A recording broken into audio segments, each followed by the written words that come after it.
December 17th, 1944, 5:30 in the morning. Honsfeld, Belgium. The engine of the Tiger tank gave a final cough, sputtered, and then fell silent.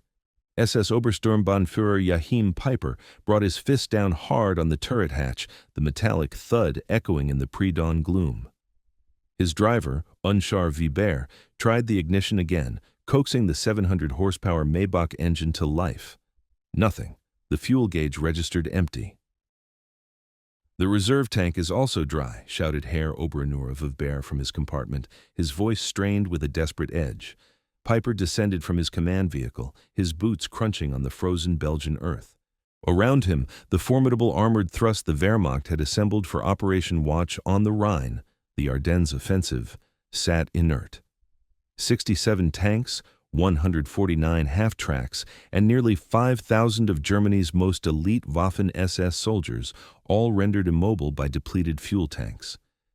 Through the thinning morning mist, Peiper could discern the abandoned American position ahead, Honsfeld, a vital supply hub for the American 99th Infantry Division. The Americans had retreated with such haste that fires still blazed in oil drums, coffee remained warm in metal cups, and there, arranged as if a gift from the god of war himself, were rows upon rows of jerry cans, thousands of them, the distinctive olive-drab American fuel containers. Peiper advanced cautiously, almost with a sense of awe. His adjutant, Hauptsturmführer Hans Gruller, prized open one can and sniffed benzene, high-octane gasoline. As his men began the urgent task of refueling their vehicles, Peiper walked among the vast stockpile, counting. The sheer magnitude was staggering, 50,000 gallons, enough to sustain his entire Kampfgruppe for the push to the Meuse River, enough to potentially alter the very course of the offensive. The Americans had abandoned more fuel at this single depot than most German divisions had received in the past 6 months. But as Peiper stood amidst this unexpected bounty, watching his men pour American fuel into German tanks, a profound and crushing realization settled upon him like the morning fog. If the Americans could afford to leave behind such quantities, if they could abandon what Germany would defend with entire divisions, then this war was already lost. Germany had not merely miscalculated, Germany had fundamentally misunderstood the nature of its adversary. 6 months prior to Peiper's discovery at Honsfeld, in June 1944, Albert Speer, Hitler's Minister of Armaments and War Production, had presented the Führer with a report that should have definitively halted all offensive operations. Germany's synthetic fuel production, the very lifeblood of the Wehrmacht, had been systematically devastated by Allied bombing. The Leuna works, which had produced 175,000 tons of fuel in April, managed only 5,000 tons by September. The hydrogenation plants at Politz, Bleckhammer, and Brooks were operating at less than 10% of their capacity. The figures painted a grim picture of inevitable defeat. In 1944, the United States produced 1.8 billion barrels of crude oil. Germany, including all synthetic production and captured Romanian fields, managed 33 million barrels, less than 2% of American output. The Third Reich was attempting to wage mechanized warfare with horse-drawn logistics. While America was drowning its armies in petroleum abundance, Major Friedrich Simon of the Wehrmacht's Logistics Command had calculated that the Ardennes Offensive would require 4.5 million gallons of fuel to reach Antwerp. Hitler had allocated 5 million gallons, but only half was actually delivered due to overwhelming transportation challenges. The German High Command was gambling the entire offensive on the capture of enemy supplies, a strategy that betrayed terminal weakness rather than inherent strength. The Americans, meanwhile, had established a vast petroleum pipeline network across France, codenamed PLUTO, Pipeline Under the Ocean, and the Red Ball Express, a colossal system of truck convoys that delivered 12,500 tons of supplies daily to the front lines. By December 1944, American forces in Europe were consuming 1.2 million gallons of fuel per day and receiving 1.4 million gallons. They were building reserves even as they fought. Joachim Peiper was no fool. At 29 years of age, he was one of the youngest regimental commanders in the Waffen-SS, a recipient of the Knight's Cross with oak leaves and swords, a veteran of the Eastern Front, where he had learned that in modern warfare, fuel was more precious than ammunition. His Kampfgruppe had been designated the Schwerpunkt, the decisive point of the entire Ardennes Offensive. On December 14th, 2 days before the offensive began, Peiper attended the final briefing at Tondorf. General Sepp Dietrich, commander of the 6th SS Panzer Army, was blunt. "You will have enough fuel to reach the Meuse if you capture American supplies." The fuel allocation for Kampfgruppe Peiper was 31,000 gallons, enough for 50 miles of combat operations. The distance to the Meuse was 65 miles.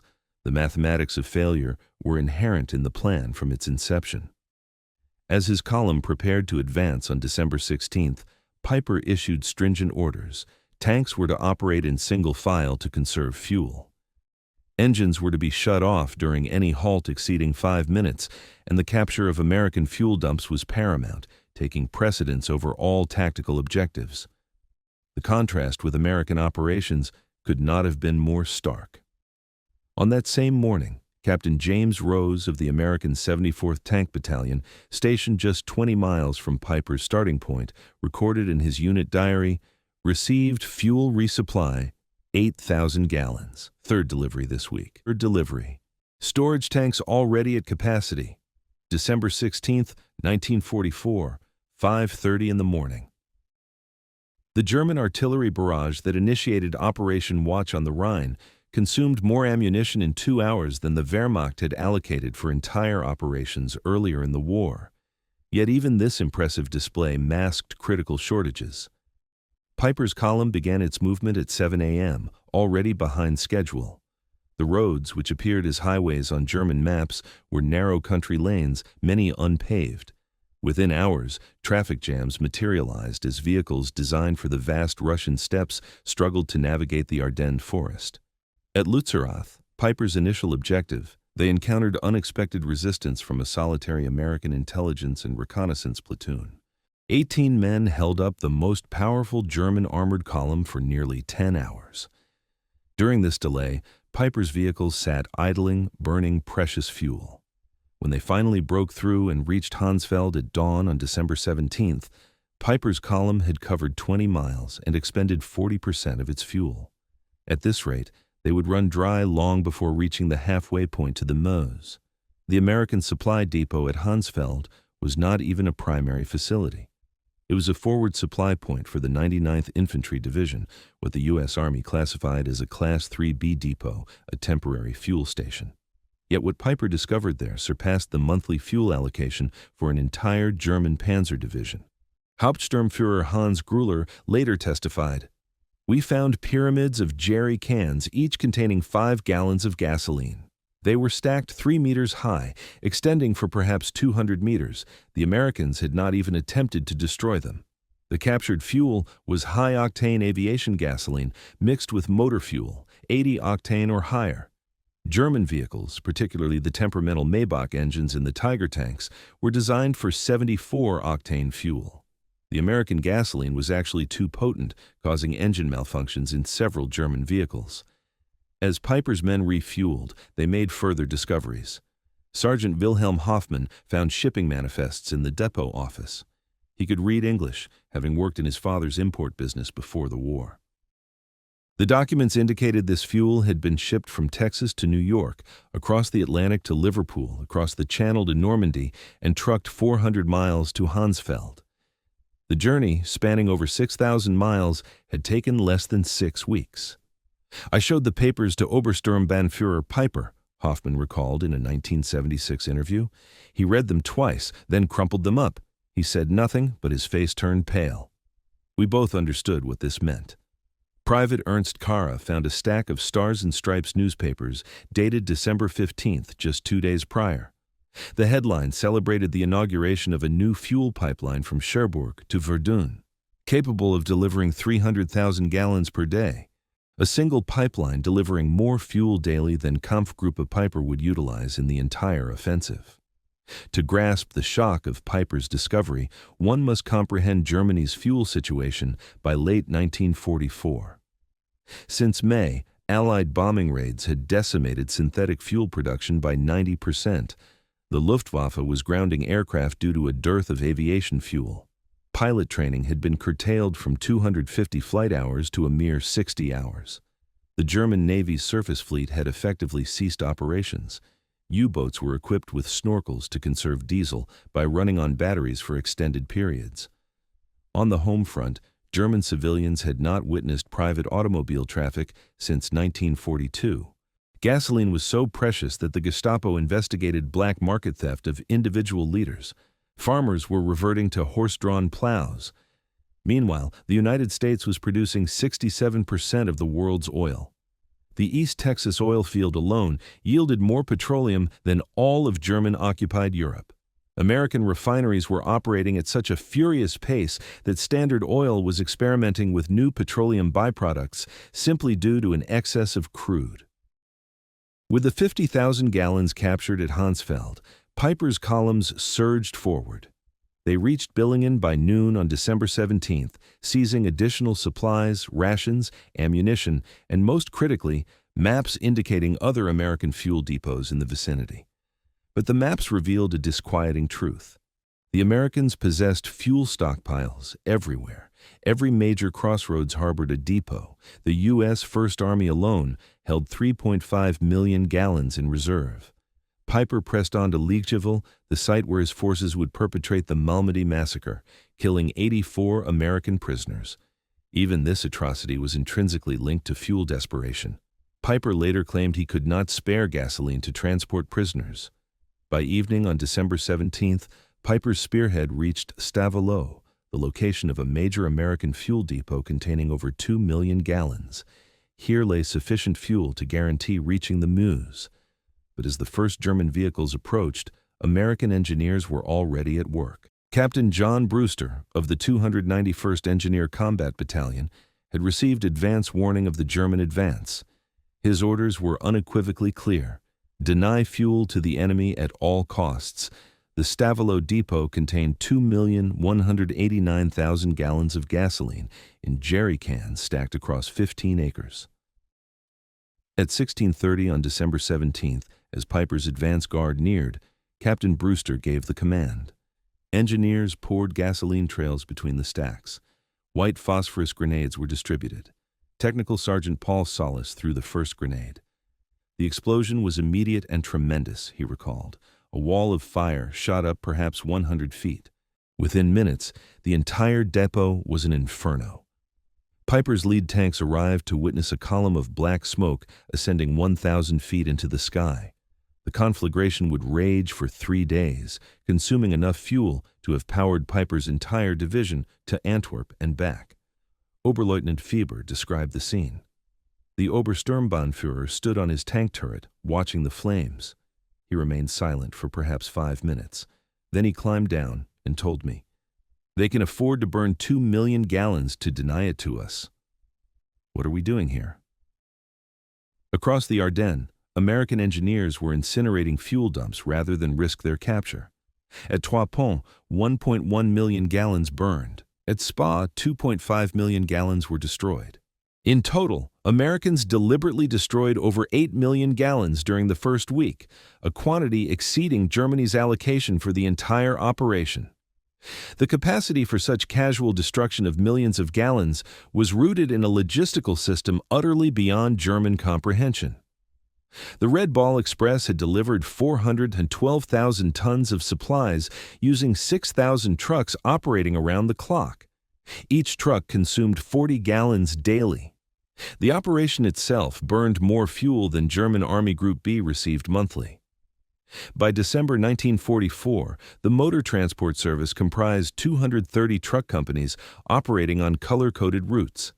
The system delivered 20,000 tons of supplies daily, including 3,000 tons of fuel.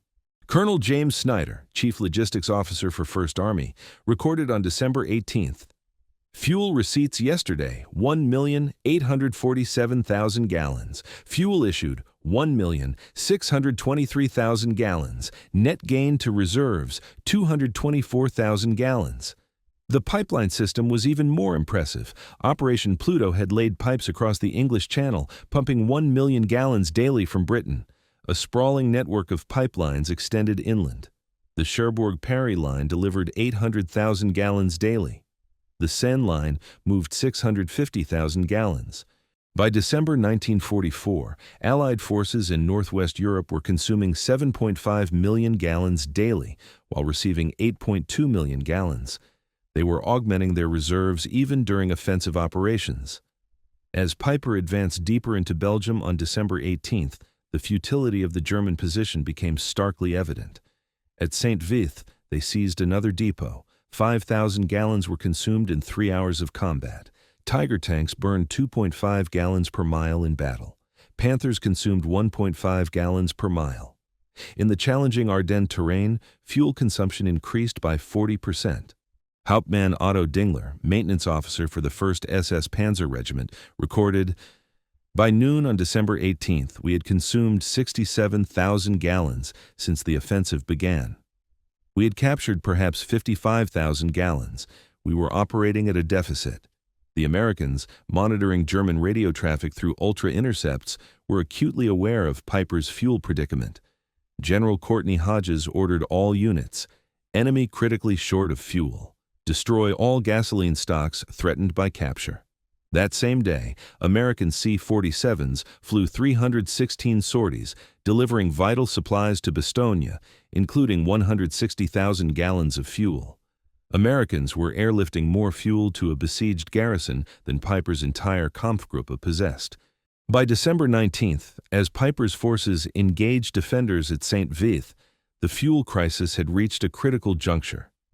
Tanks were being abandoned not due to battle damage, but because they had run out of fuel. Peiper consolidated his remaining fuel, approximately 8,000 gallons, sufficient for either one engagement or a retreat, but not both. Meanwhile, Allied planners were meticulously preparing for January operations.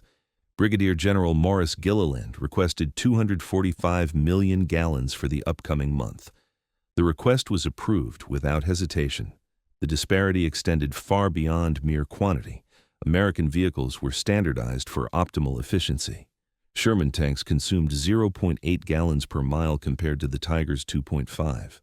American trucks achieved 8 miles per gallon when fully loaded. Parts were interchangeable, simplifying maintenance. German forces operated a bewildering array of captured and manufactured vehicles with vastly different requirements. French tanks needed different oil than German Panthers. Soviet trucks required different parts than German Opel trucks. Each complication magnified logistical complexities exponentially. On December 20th, Peiper received a radio message. Fuel convoy destroyed by Allied aircraft. No resupply possible. Continue with available resources. Peiper convened his commanders. Sturmbannführer Vera Pertka was grimly direct. "We have fuel for perhaps 20 kilometers. The Meuse is 30 kilometers away." According to H.T.M. Gruler's testimony, the Obersturmbannführer stated, "Gentlemen, we have discovered we are fighting an enemy who burns more fuel to deny it to us than we received for this entire operation. What we captured at Honsfeld, which seemed miraculous, was nothing to them. We cannot win." This realization was beginning to permeate the German ranks. General Hasso von Manteuffel, commanding the 5th Panzer Army, later wrote, "When I learned the Americans had destroyed 8 million gallons rather than risk our capturing it, I knew the offensive had failed before it began." Oberst Friedrich von Fondern, captured on December 23rd, told interrogators, "Your soldiers throw away chocolate. My men haven't seen chocolate in 2 years. You burn millions of gallons. We measure by the liter. How can we fight such abundance?" By December 21st, Peiper was encircled at Lierneux, his tanks rendered immobile. The American forces surrounding him, the 31st Infantry Division, the 82nd Airborne, the 3rd Armored, possessed a combined fuel allocation of 340,000 gallons for December 21st alone. Peiper had perhaps 1,000 gallons. Private First Class. Richard McKinney wrote home, "We've got Germans surrounded who ran out of gas. Our captain jokes we use more fuel heating coffee than they have for tanks." The American response exemplified industrial warfare at its zenith. Patton's Third Army pivot north required 350,000 gallons solely for redeployment. Considered an impossible feat by German standards, yet accomplished in 3 days. December 23rd brought clear skies. Allied aircraft flew 2,000 sorties, each burning fuel at rates that would have grounded the Luftwaffe for weeks. P-47s consumed 300 gallons per hour. B-26s burned 200 gallons hourly. A single day's air operations consumed more fuel than Germany's entire offensive allocation. On the night of December 23rd to 24th, Peiper abandoned his vehicles and escaped on foot. Of the 119 tanks and assault guns that commenced the offensive, 39 remained operational but immobilized. These were subsequently destroyed with their remaining ammunition. Oberleutnant Heinz Goels described the scene. "We drained the last fuel from all vehicles, maybe 200 gallons total. The Obersturmbannführer personally destroyed his command tank. Millions of Reichsmarks worth of equipment destroyed by empty fuel tanks." Of the 5,000 men who began with Kampfgruppe Peiper, approximately 770 returned. They had advanced 60 miles, captured several depots, and discovered the unvarnished truth about Allied logistics. News of Peiper's discoveries disseminated rapidly throughout German command. On December 26th, Field Marshal Walter Model received reports on captured American supplies. His chief of staff recorded Model's reaction. The field marshal read the quantities twice. 50,000 gallons at Honsfeld, 2 million burned at Stavelot, 8 million destroyed rather than captured. We are not fighting the same war. Hitler, informed on December 28th, refused to acknowledge reality. Speer wrote, Hitler insisted the numbers were propaganda. When shown photographs of burning Stavelot, he claimed it was Hollywood effects. But lower ranks understood. Greer Wilhelm Hoffmann wrote to his wife, "Americans destroy more fuel daily than we receive monthly. They drive tanks like we march. This war is lost." The fuel crisis was symptomatic of a larger undeniable truth. By 1944, America was responsible for 50% of global manufacturing. A new aircraft was produced every 5 minutes, a ship daily, a tank every 7 minutes. Petroleum production statistics were overwhelming. United States, 1.8 billion barrels. Soviet Union, 110 million barrels. Germany, including synthetic production, 33 million barrels. Japan, 2.6 million barrels. The Axis powers combined produced less than 2% of American petroleum. Every major German offensive after 1942 had been severely constrained by fuel limitations. Every American offensive was bolstered by an abundance that German planners could not even conceive. Lieutenant Colonel Chester Hansen recorded a revealing incident on December 27th. A logistics officer reported that adverse weather had reduced fuel deliveries to only 500,000 gallons daily. Concern arose until someone noted that this figure exceeded Germany's total offensive allocation. German prisoners of war from the Ardennes expressed greater astonishment at American waste than at Allied firepower. Witnessing GIS discard half-eaten rations or use gasoline for heating shattered morale more profoundly than artillery barrages. Ust-Ga Reichelm told interrogators, "We knew your production numbers abstractly, but seeing soldiers waste more than we possessed made them real. Every German who saw your casual abundance knew the war was hopeless." This knowledge spread through letters, despite censorship. Feldwebel Ernst Müller wrote, "Americans wash clothes in gasoline. They feed chocolate to dogs. They fire artillery for Christmas. We cannot fight infinity. The psychological impact undermined German racial superiority narratives. How could affluent Americans possess such vast riches while the supposed master race struggled for fundamental provisions?" During the Nuremberg proceedings, German leadership consistently attributed their defeat to logistical constraints, with fuel scarcity being the paramount factor. Field Marshal Kittel testified, "We enjoyed an advantage in operational capacity from 1940 to 1941. By 1944, we were unable to deploy our forces due to a lack of fuel, while the Americans could reposition their armies with the ease of moving chess pieces." Joachim Peiper, prosecuted for the Malmedy massacre, offered revealing testimony, stating, "Every decision made after December 17th was dictated by our fuel shortage. We were incapable of maneuvering, pursuing, or retreating effectively. The Americans moved with complete freedom, while we meticulously counted every liter." General Heinz Guderian wrote, "When Peiper managed to seize 50,000 gallons, which represented everything to him but was insignificant to the Americans, the war was effectively concluded." This narrative resonates deeply because it marks the point at which industrial warfare superseded traditional combat.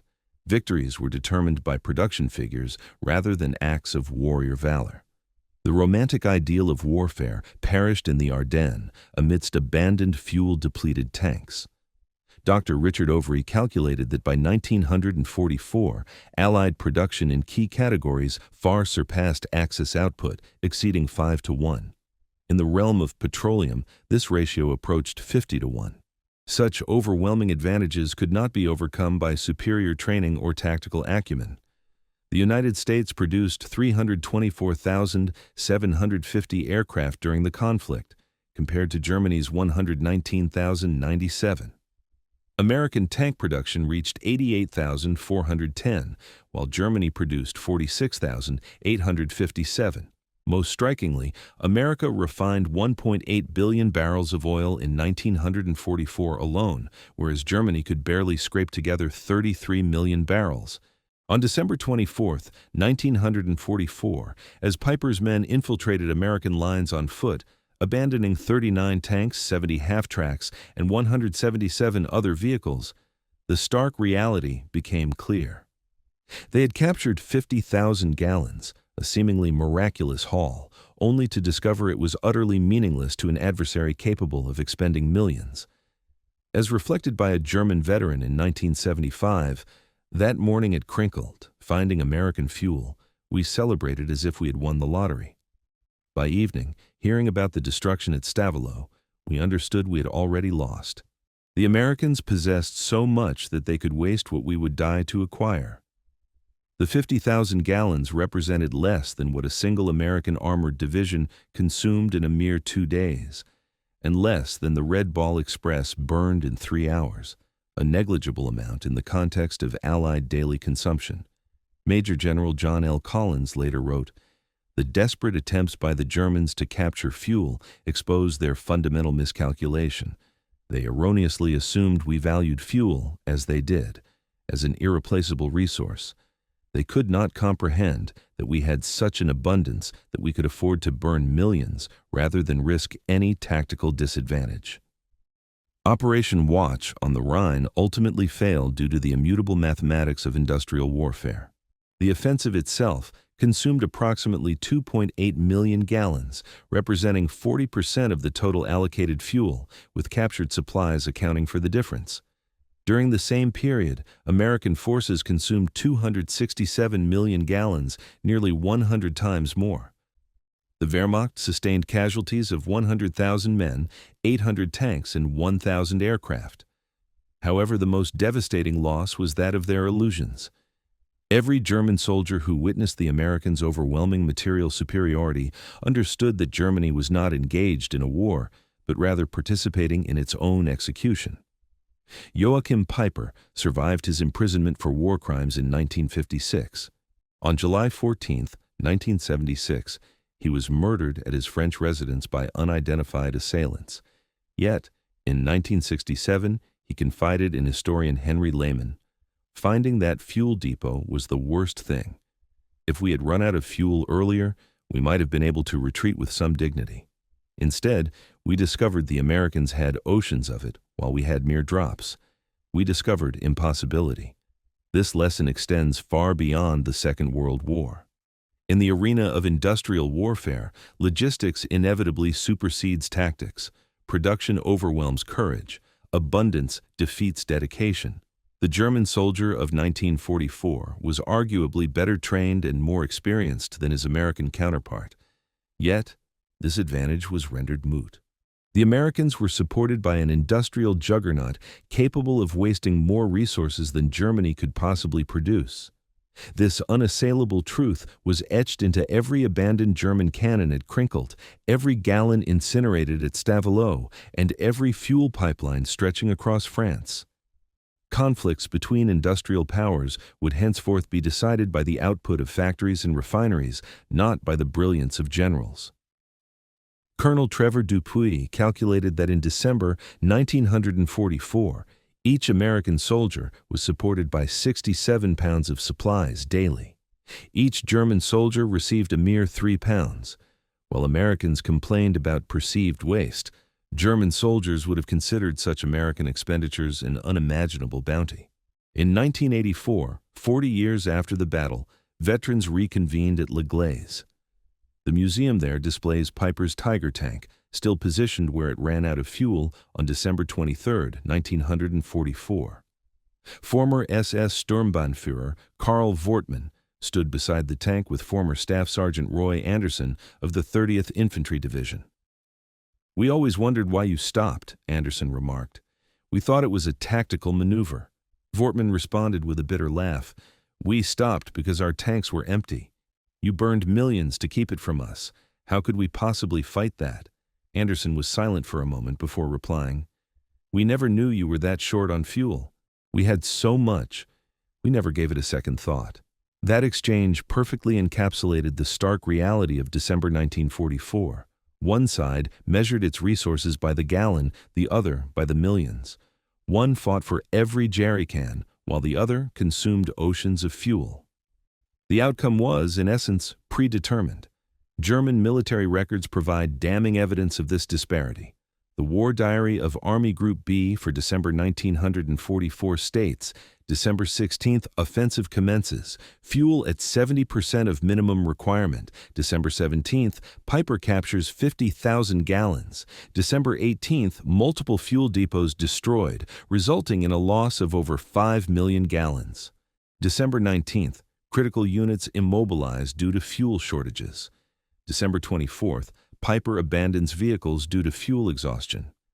Meanwhile, First Army reports show reserves of 3.7 million gallons on December 16th, a loss of 2.2 million on December 17th, the receipt of 1.8 million on December 18th, and reserves of 4.1 million on December 24th.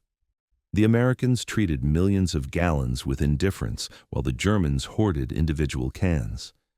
Beyond mere quantity, American fuel represented technological superiority. American refineries had perfected catalytic cracking, producing higher octane fuels more efficiently than German hydrogenation processes. The superior octane rating of American 100-octane aviation fuel provided aircraft with performance advantages over German planes running on 87-octane synthetic fuel. Furthermore, the Americans had developed fuel additives that Germany could not replicate, such as tetraethyl lead, ethylene, and dicyanidiamide detergents.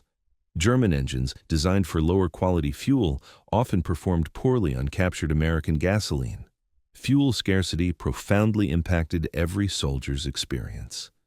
German soldier Gerd Hans Müller recorded in his diary on December 20th, "We marched 30 kilometers. There was no fuel for the trucks. We passed abandoned American vehicles with their engines running for warmth. They leave their engines running. We marched through the snow. Medical services were crippled. Ambulances were unable to transport the wounded. Hospitals could not power their generators. Men died waiting for transportation that never arrived." Oberarzt Dr. Wilhelm Kirsting testified, "We had excellent surgeons and supplies captured from the Americans, but no fuel for the ambulances. Men died who could have been saved with just 10 kilometers of transport." These revelations shattered the pervasive German propaganda that portrayed Americans as weak and effeminate. Soldiers had been indoctrinated with the notion that Americans were soft and incapable. Then they discovered that the Americans possessed the capacity to destroy more than Germany itself owned. Goebbels's diary entry for December 28th reads, "Reports indicate serious morale problems. Soldiers are writing about American superiority, undermining our narrative. However, stories and first-hand experiences spread far faster than censorship could contain them."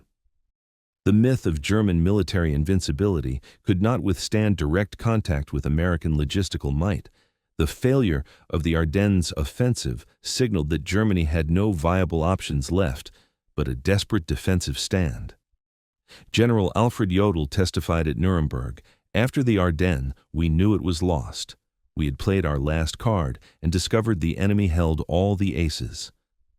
Recognizing Germany's desperate situation, the Allies shifted their focus to destroying German fuel production capabilities. By February 1945, German fuel production had ceased entirely.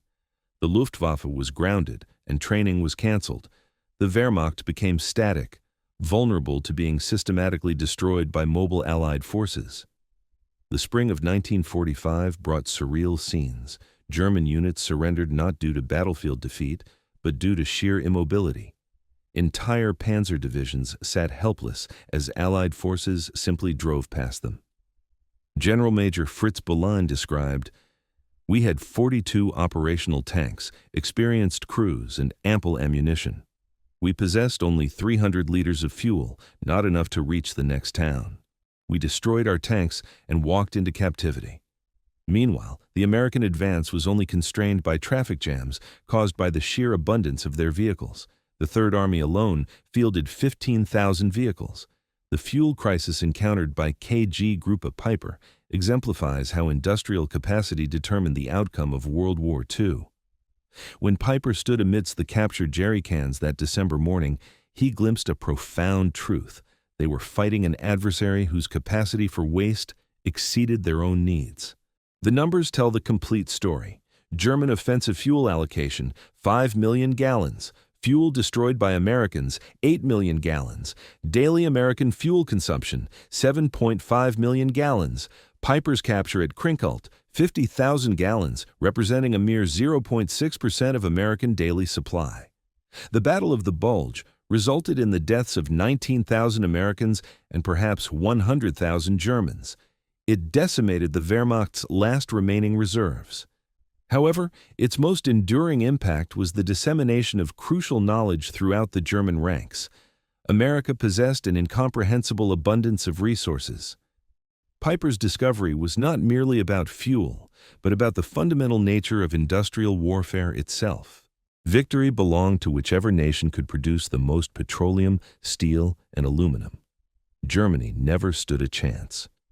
The ultimate irony emerged when American forces cataloged abandoned German equipment at La Gleize, finding 39 perfectly functional tanks left behind, solely for want of fuel.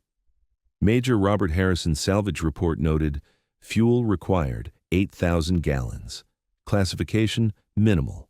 Source, local reserve. Time, 4 hours." What was an insurmountable obstacle for the Germans, 8,000 gallons to save their best tanks, was beneath the notice of the Americans.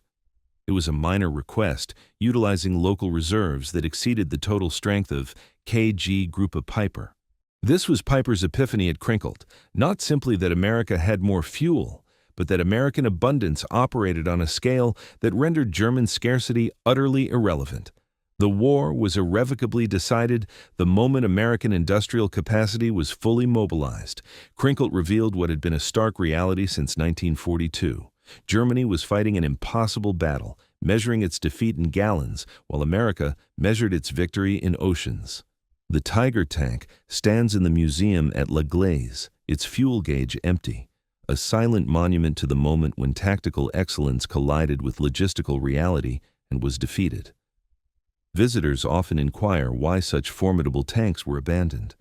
The answer is starkly simple: no fuel.